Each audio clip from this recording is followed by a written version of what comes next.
Hello जनता Janardan. So आजचा vlog असा काही विशेष नाही आहे की मी दिवसभरात काय केलं वगैरे. तब्येत बरी नसल्यामुळे कामं भरपूर केली मी, पण मी शूट करायच्या मनस्थितीमध्ये नव्हते. सो रात्री फक्त एक हा ज्वेलरी ऑर्गनायझर आहे ज्याच्यामध्ये मला ज्वेलरी खूप दिवसांच्या ठेवायच्या होत्या. सो तेवढाच एक व्हिडिओ शूट केला. पण एक खूप महत्त्वाची आणि सुंदर गोष्ट आहे माझ्याकडे सांगण्यासाठी. ती म्हणजे अशी की काल दिवसभरात मी एका मुलीला बघितलं जी माझ्या घराच्या समोरच्या गार्डनमध्ये फोनवर गप्पा मारत बसली होती. साधारण 1 तास ती फोनवर गप्पा मारत होती आणि त्या 1 तासात तिचे खूप सारे एक्सप्रेशन्स चेंज झाले. हॅपी झाली, सॅड झाली वगैरे. तर माझ्या तोंडातून आपसूक निघून गेलं निब्बी स्पॉटेड. सो बेसिकली सीन असा असतो की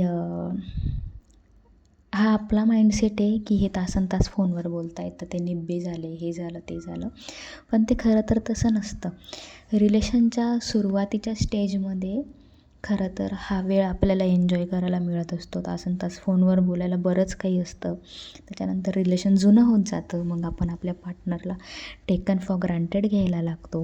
मग त्याच्यासोबत बोललंच पाहिजे हे इतकं आपल्याला महत्त्वाचं वाटत नाही. सो बेसिकली ते लोक निब्बे नसतात जे कंटिन्यू फोनवर बोलत असतात.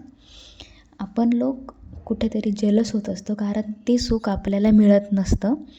त्यामुळे आपण त्यांना निब्बे म्हणायला लागतो. सो हे मी कालच रिअलाईज केलं आहे. रिसेंटली रिअलाईज केलं मी हे की आपल्याला ह्या गोष्टी मिळत नाही त्याच्यामुळे आपण त्या लोकांना निब्बे म्हणत असतो. खरं तर ते त्यांचं रिलेशन एन्जॉय करत असतात. Thank you for watching. Bye bye.